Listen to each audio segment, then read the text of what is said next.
Good day, everybody. My name is Ted Gardner. I'm one of the portfolio managers on Westwood Salient's energy infrastructure team. Today, we're going to touch on December and full year 2025 returns, and then we'll turn to some recent geopolitical developments. December was a flattish month for the two broader midstream indices, with the AMA down 30 basis points and the AMEI down 20 basis points, while the MLP only benchmark, the AMZ, was down 1.6% during December.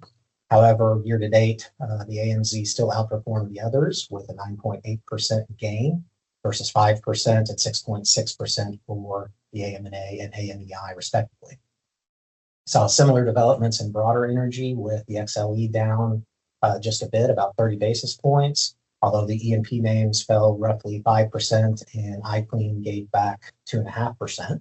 However, renewables were the big winners in 2025 with 47 to 48% returns, while XLE gained almost 8%, oil services gained almost 7%, but producers did lag for the year with a loss of 2.1%, as we did see crude oil prices come down quite a bit.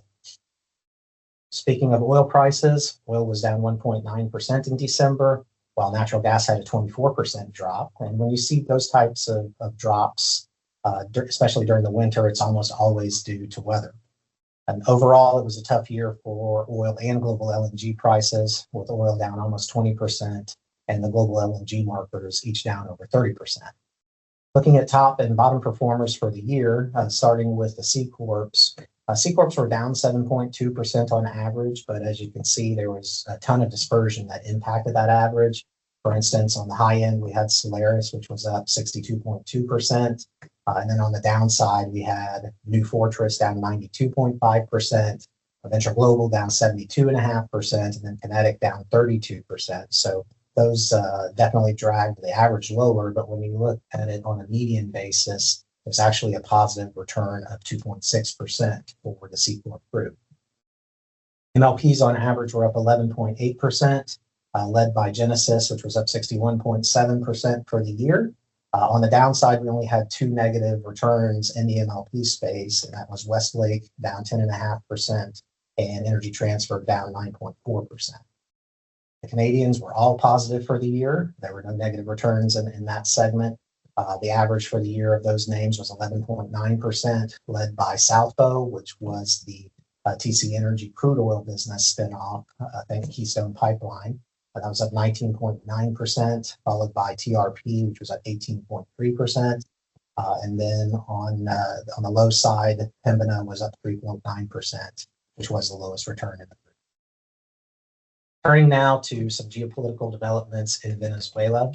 On this slide, we show the production history going back to the year 2000 for Venezuela. And as you can see, it was producing about 3 million barrels per day coming into the millennium, and it started to decline in 2001. There was a big dip in late 2002 and early 2003 that was due to a strike at the National Oil Company, but the production recovered fairly quickly once that ended.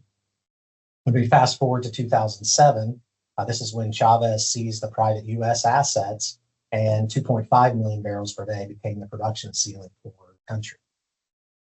Maduro was elected in 2013, and within a few years, we saw production fall precipitously. And as of December, it stood at 830,000 barrels per day. Since that time, we've had the U.S. blockade of some of the oil tankers, and that has reportedly brought that number down to around 500,000 barrels per day recently. And one of the big issues in Venezuela has been lack of investment, which we think is going to limit the speed in which meaningful volumes can return to market. Chevron, which does have some JVs with the National Oil Company, has said that they could double their production fairly quickly, which would equate to another 200 to 250,000 barrels per day. But beyond that, we think it's going to require a massive level of investment and will likely take years to see meaningful production increases.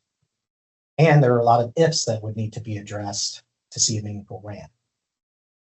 If a more friendly regime takes power, and if that government is willing to open the industry to international investment, and if those international companies would be willing to take that investment risk. And on that note, in a recent roundtable with President Trump and some other oil executives, Exxon's CEO Darren Woods said that he still views the country to be uninvestable given the history. So that would have to be overcome. And then finally, if prices are high enough to justify that investment, because these are heavier oil reserves that trade at pretty significant discounts, $20 plus to Brent crude. So you are going to need a price environment to justify that investment. But if all of those conditions play out favorably, then yes, we could see some of that heavy crude oil supply increase, and that would likely compete with some of the Canadian oil sand production. One thing that everybody seems to agree on is that that would be a positive for the U.S. Gulf Coast refiners that do run a heavier crude slate. We also think it would be a positive for oil service companies, since there's so much work that would need to be done to be able to bring those barrels back to market in Venezuela. And on the downside, again, Canadian oil sand production might be impacted, as would ancillary companies to those oil sands.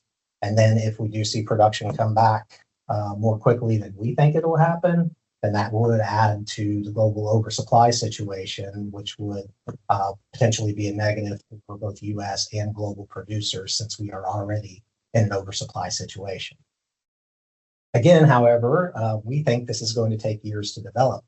So at this point, we don't see a meaningful near-term impact to oil supply and demand balances based on Venezuela.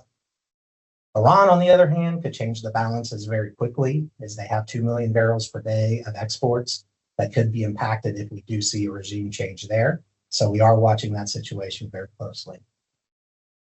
Thank you for your time today. Please reach out to your Westwood representative with any questions you have.